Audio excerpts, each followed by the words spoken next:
భూ ఉపరితల ఉష్ణోగ్రతలు విపరీతంగా పెరిగిపోతూ ఉండడం వల్ల అమెజాన్ అడవులు ఎడారిగా మారిపోయే ప్రమాదం ముంచుకు వస్తోంది. భూమి మీద కావలసిన ఆక్సిజన్ అమెజాన్ అడవుల నుంచి 19% ఉత్పత్తి అవుతుంది. అంటే అంత దట్టమైన అడవులు.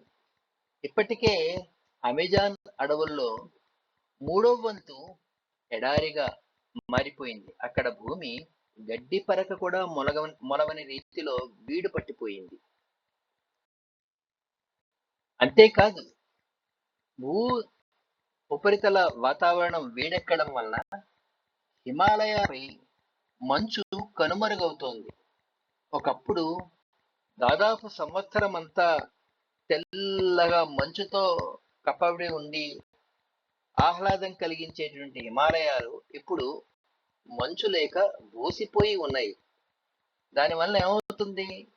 మంచు బాగా కప్పబడడం వలన కాస్త వేడొస్తే కరిగి నదుల ద్వారా మనందరికీ నీరు లభిస్తుంది.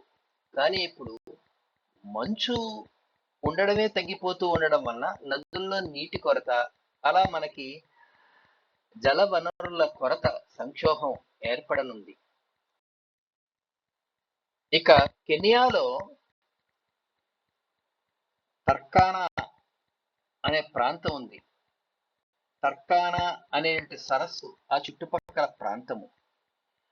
అక్కడి ప్రజలు పశుపోషణ ఆధారంగా జీవిస్తారు.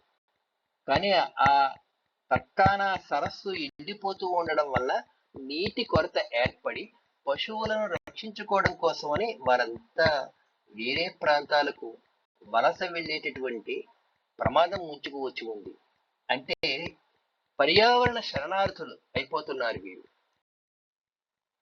అంతేకాదు, వేరే ప్రాంతాలకు మేము అంటే మనం ఉన్న ప్రదేశంలో తరతరాలుగా వస్తున్న సంస్కృతిని, ఆచారాలని కూడా వదులుకోవాల్సి వస్తోంది. అంటే పర్యావరణ కాలుష్యం అనేది సాంస్కృతికంగా కూడా మనల్ని దెబ్బతీస్తుంది. ఎలాంటి ప్రమాదం ఉంది?